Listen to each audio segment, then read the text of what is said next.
बिदुड़ी जी, मैं आपसे पूछना चाहती हूं, ये गलती किसकी है? बीजेपी की, नरेंद्र मोदी की, के अरविंद केजरीवाल की? क्योंकि अरविंद केजरीवाल जी कह रहे हैं कि जल्दी से कुछ करिए वरना G20 में हमारे देश की इमेज खराब हो जाएगी।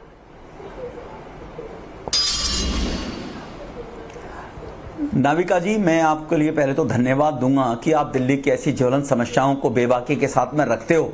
शायद सभी मीडिया हाउस इसी पैटर्न पर चलें तो देश वास्तव में ही समय से पहले 2047 से पहले, अमृत काल से पहले के दौरान ही दुनिया का नंबर 1 देश बनेगा। गलती हुई है दिल्ली के 2.25 करोड़ लोगों से जी नाविका जी। गलती ये केजरीवाल की नहीं है। एक बाजीगर आ जाता है, बाजीगरी करता है, उसकी बाजीगरी में जो आदमी इफेक्टेड हो जाते हैं ना, गलती उनकी है। बाजीगर का तो प्रोफेशन है, धंधा है ये। मैं इस फ्लड के मामले पे मैं कम टू द पॉइंट में आना चाहता हूं। वो हथनी बैराज की जो बात करते हैं, ये उत्तरांचल और हरियाणा के बॉर्डर पे है। इसकी कैपेसिटी केवल 70,000 क्यूजिक जो वाटर है लोड करने की है, और 2,05,000 क्यूजिक वाटर केवल वो झेल सकता है। इससे ज्यादा उस पर लोड पड़ेगा, वो फट जाएगा। अगर वो फट जाएगा तो दिल्ली बचेगी क्या? फिर पानी कौन रोकेगा?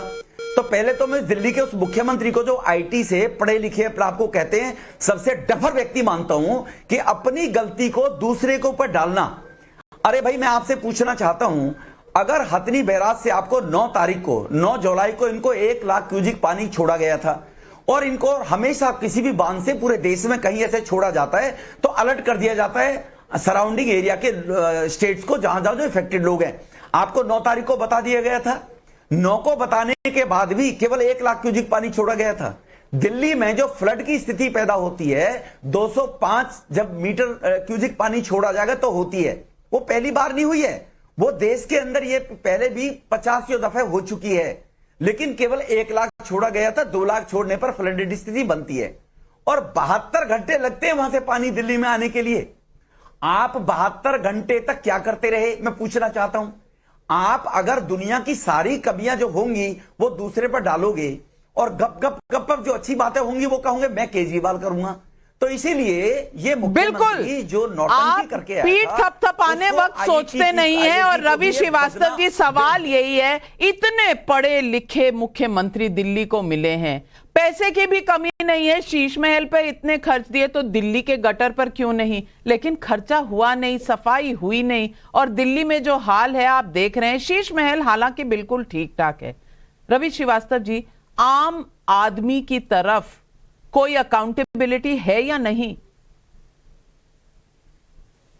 पहले तो एक चीज का जवाब दे दूं कि जो मित्र अपने को सांसद बताते हैं भारतीय जनता पार्टी के, वो मुख्यमंत्री को डफर कह रहे हैं।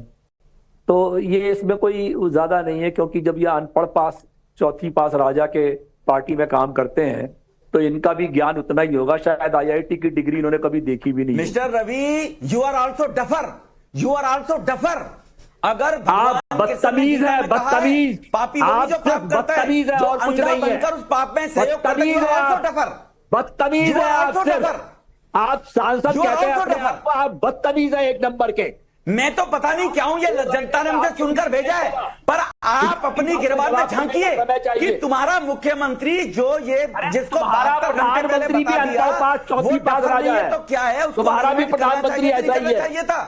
78,000 करोड़ का फंड उसके पास है। उसके केजरीवाल के बापू का पैसा नहीं 78,000 करोड़, वो शीश में लग सकता है, वो आपके बापू का भी पैसा नहीं है। माफ कीजिए रमेश बिदुड़ी जी और रवि श्रीवास्तव जी, मैं एक मिनट जनता की आवाज आप तक पहुंचाना चाहती हूं। ये शो माफ कीजिए, एक मिनट, यहाँ पर जनता की प्रॉब्लम कोई सॉल्व करेगा या एक दूसरे के साथ ये मैच चलेगा कि कौन बड़ा डफर कौन छोटा डफर? इस तरह की भाषा इस्तेमाल नहीं होनी चाहिए। आप अनपार्लियामेंट्री लैंग्वेज अगर इस्तेमाल करेंगे तो जनता को कौन देखेगा? और रमेश बिदुड़ी जी, मैं आपको बताना चाहती हूं, शो का फॉर्मेट है, मैंने आपको पहले पूरे 90 सेकंड दिए अपनी बात रखने के लिए, और उसके बाद रवि श्रीवास्तव जी को पूरा हक है कि वो जवाब दें। रवि श्रीवास्तव जी, जवाब दीजिए, जनता के मुद्दों का जवाब दीजिए, क्योंकि बीजेपी के सांसद की जो प्रॉब्लम है, आपकी जो प्रॉब्लम है, वो आप लोग तय करिएगा चुनाव के दौरान। इस वक्त जनता की जो प्रॉब्लम है, जनता जवाब मांग रही है। आप जनता को जवाब दीजिए कि दिल्ली को लंदन और पेरिस बनाने वाले आज दिल्ली को बना क्या डाला, इसका जवाब देगी आम आदमी पार्टी की सरकार? मैं आपको जवाब दे रहा हूं, सुन लीजिए आप। जब भी कोई प्राकृतिक आपदा आती है तो किसी भी सरकार की पहली जिम्मेदारी होती है कि वो रमेश जी, मैं पूछ रही हूं, आप बीच में ना टोके, आप बीच में ना टोके, मैं पूछ रही हूं। 60 सेकंड का समय दें, उसके बाद आप बीच में बोलिएगा। ये देश की जो भी सरकार होती है, अरे यार चुप हो जाओ ना आप, जब आपको बोला गया चुप होने के लिए तो आपको इतना भी समझ में नहीं आता कि जान माल की रक्षा और मनुष्य का जीवन बचाना यह पहली प्राथमिकता होती है, ना कि राजनीति करना। आपने सब सुन लिया, आपने खुद कह दिया 3 लाख क्यूसेक पानी छोड़ा गया, दिल्ली में पानी का जलस्तर 208.66 पहुंच गया आज शाम 6 बजे तक। ये एक अनप्रेसिडेंटेड सिचुएशन है। दिल्ली की पूरी सरकार सड़कों पर है, मुख्यमंत्री मिला करके कैंप्स बनाए गए हैं, जहां जहां पे जो काम हो सकता है, सारे एनसीडी के काउंसिलर, सारे एमएलए, सब के सब सड़कों पे काम पे लगे हुए हैं। ये एक प्राकृतिक आपदा है, इसका मुकाबला सबको मिलकर करना चाहिए। राजनीति करने के लिए 2 दिन बाद बहुत समय पड़ा हुआ है। ये बात केवल दिल्ली की समस्या की नहीं है, सारा पानी पीछे से आया हुआ है। वाह, आपने देखा, वाह, क्या बात है, क्या बात है। मिलकर सबको समस्या का सुझाव देना चाहिए। तो हरीश